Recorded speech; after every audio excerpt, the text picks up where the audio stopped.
Let's now go to the Kenya. Farmers overtook property developers and traders in loan defaults in the first year of COVID-19 shutdowns and restrictions. About 23.6% of outstanding loans advanced to the sector, that's agriculture, were not being serviced as of the end of March compared to 16.3% a year earlier, making it the sector with the highest non-performing loans ratio.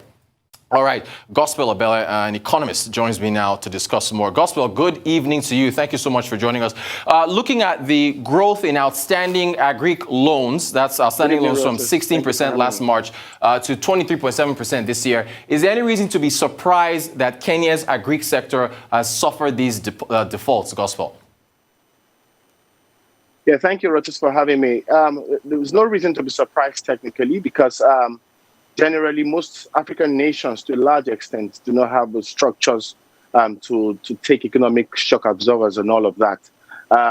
We saw that coming also, and the fact that the way policies and economic hits or shocks work, you don't get to see the impact immediately. On some variables, you get to see the impact immediately. On some other variables, you get to see the response impact in the short term. So what we're seeing in the Kenyan agriculture situation is just normal economics playing out and all of that. I also speak to the fact that contextual economics is not in place to take on shock absorbers. All right, and that's on our screen for our viewers. That's Kenya's outstanding agric loans.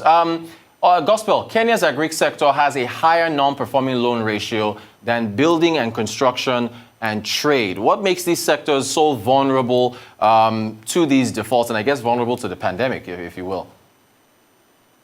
All right, so technically, agricultural value chains are not yet developed, all right, in the Kenyan market, to a large extent also the African region. And again, it borders heavily on food, all right?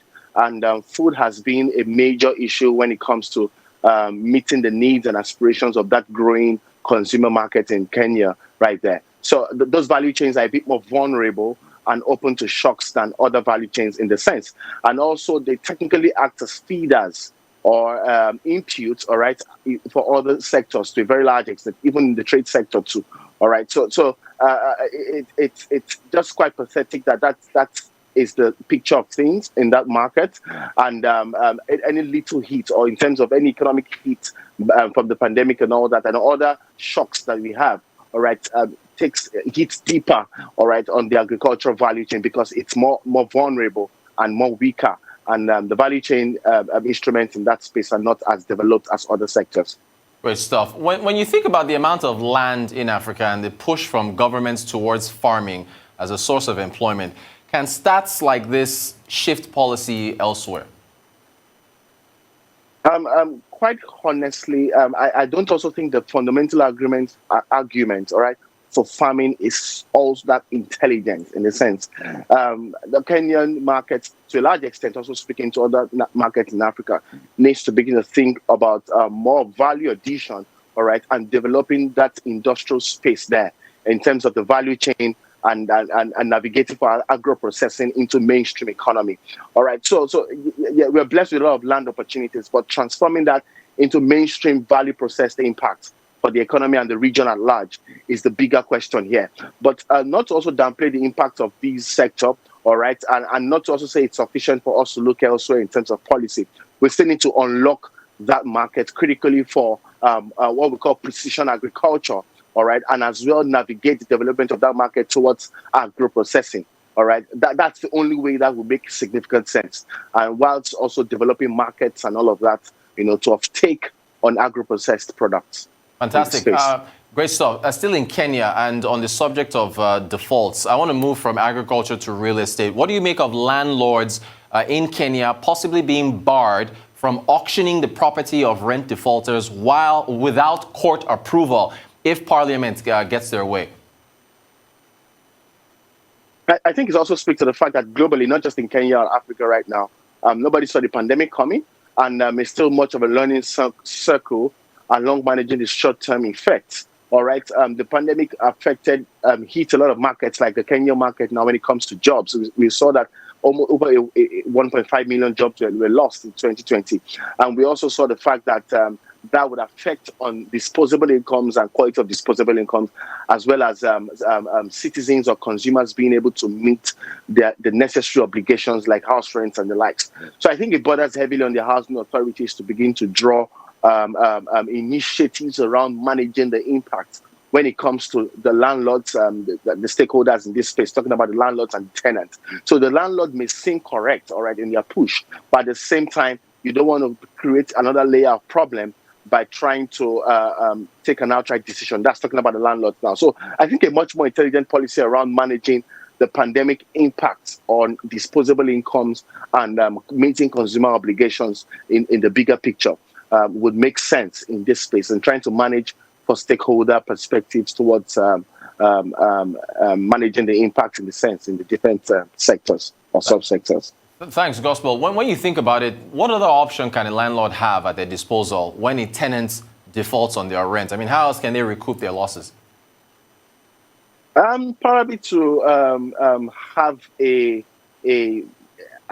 conversation, all right, around the willingness to pay, all right, and probably like what the central bank in Nigeria, they're trying to rework the loan structure and loan repayment structure and all of that, being the pandemic hit. I think that was a very intelligent move.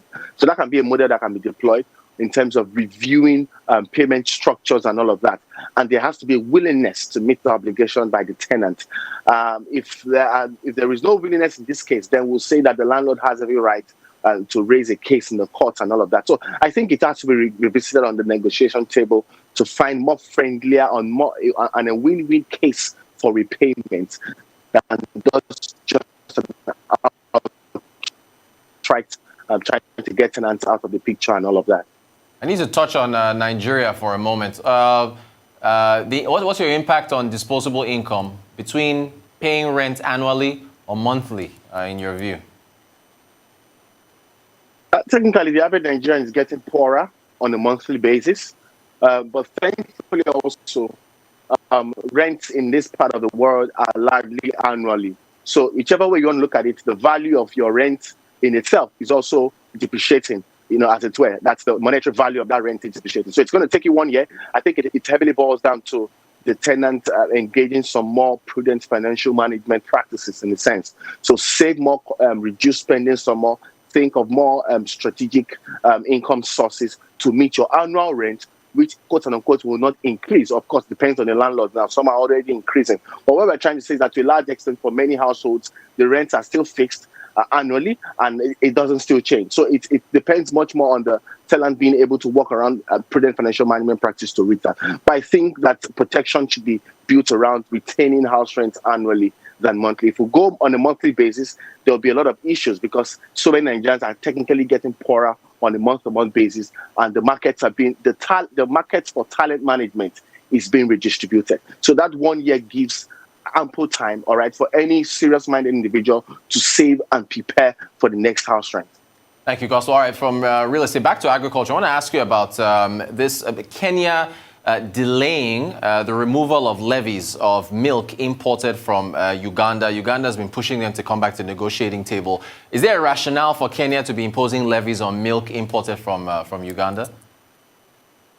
Well, technically, it just still speaks to the level of development or trade maturity in the region and the continent at large. I think there were concerns around sort of safety issues and building import levies from that particular milk market and all of that with Uganda. And there were also concerns around the pandemic, which has stalled the need for the Kenyan government to revisit that decision. But to a large extent, it speaks largely around trade misalignment and inability to find the middle ground for engaging trade. And Kenyan right here is imposing as high as 70% levies on the milk market for milk products from Uganda. I think that's quite a bit of an issue when you look at it from the broader perspective of the EFCFTA agreement. 30 seconds, Gospel. Do you think the matter can be resolved diplomatically?